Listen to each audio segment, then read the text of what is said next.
What's up, everyone? Welcome back to the channel.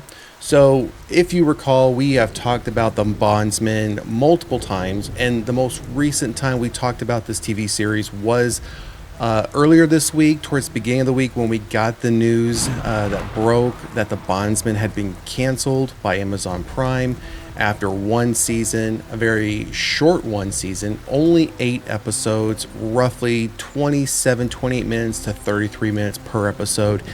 And it wasn't, for me, while it was entertaining, it wasn't something that I would say was memorable. And I say that from the perspective of I'm not rushing back to watch it again. I'm not rushing back to, it has no rewatch value for me. Now, if it was getting a second season, then of course I would rewatch the first season like I normally do with any TV series, is I watch the previous season before I watch the new season, just to refresh things, because we typically get a huge time gap between seasons. Sometimes it's a year, sometimes it's a year and a half up to 2 years. I mean, look at what House of the Dragon's been doing. I mean, sometimes it is that long before you get the next season and you want to go back and refresh yourself. But when we got the news on the Bondsman being canceled, I don't think it was something we all expected, especially so soon. I mean, it had only been out since April 3rd, and it was not even 6 weeks, 5.5, 6 weeks later, Amazon Prime came out and said, yeah, it's canceled after one season. And they made it seem like there was no audience for it, while the first week it had, I don't want to say record numbers, but it had high numbers for viewing hours that first week. Now, of course, it will that first week, because I think what a lot of people did, you only have 8 episodes and you have 32 minutes roughly. They're going to binge watch it, and then your audience is gone. So in that second week, when there was those numbers completely tanked and the show dropped out of the top 10, that should have been expected. So I don't know why Amazon Prime or Amazon or Prime, whatever you want to call them, was shocked to see that the Bondsman dropped out of the top 10 and never made it back up. It had no reason to, because you gave us the entire show on one day and people could literally spend the afternoon and binge watch the whole thing. So at that point, Kevin Bacon hadn't come out and made any statements, hadn't said anything yet, but now he did. So as you can see here from the headline, wish I had an explanation. Kevin Bacon releases a statement about the Bondsman cancellation.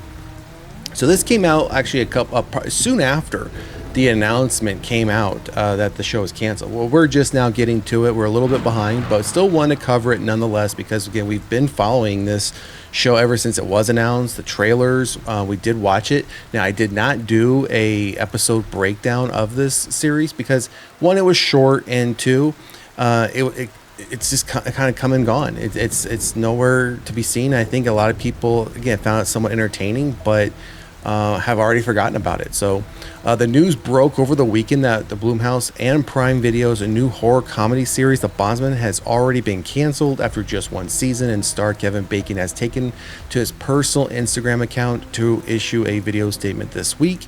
Quote, "Hey folks, really bummed out that The Bondsman is not coming back for a second season.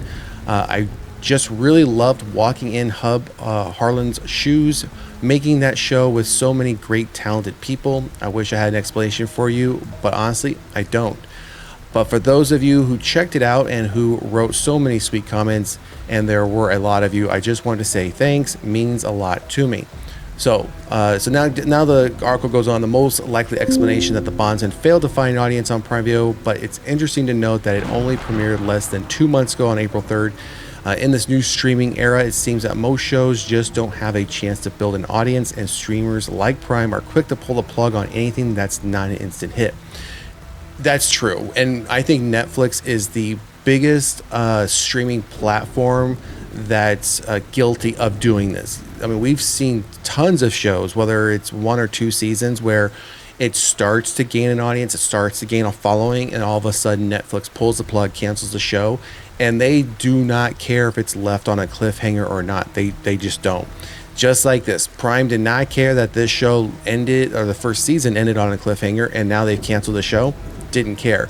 Now, I don't know, I think in situations like that, if you've ended in this situation on a cliffhanger, at least come back with maybe a hour and a half, one episode, not want to call it like a mini series, but maybe like a TV type film to end the story out, close off the cliffhanger, kind of give the fans who did enjoy the series some closure there. but that doesn't tend to happen. So as Bacon says in his video, I guess that's the way it goes. Kevin Bacon started the Bondsman and kind of just goes over, what the show was about, who created the series, where you can stream it, and then down below, I believe that's where we get the video of Kevin Bacon, which I'll put the link for this article in the description of the video below. So if you want to actually hear him for yourself in his own words, the quote we just read up above, you can click on that and watch it. Like I mentioned, though, when we covered off on this being canceled, again, I wasn't surprised because this wasn't a very groundbreaking story concept idea. I mean, you could pretty much just go watch Supernatural and you're gonna get this. I mean, you have someone who's hunting down demons that have escaped hell to send them back to hell. Not to say Supernatural was 100% that, but there are plenty of stories in Supernatural where they were hunting down demons, they would kill demons, send them to hell, whether it was demons, vampires, werewolves, it didn't matter. That's what Supernatural, that's what that whole premise of that show was about. And here you have something very similar to it, not groundbreaking. It wasn't as if this wasn't something we hadn't already seen. It was just a new person's maybe interpretation on hunting down demons. So as you see here in this, still, it did have its, good moments here and there. But like I said, I watched it when it first came out, and I couldn't tell you in very much detail, episode by episode, almost like minute by minute, what happened. It's already pretty much forgotten for me.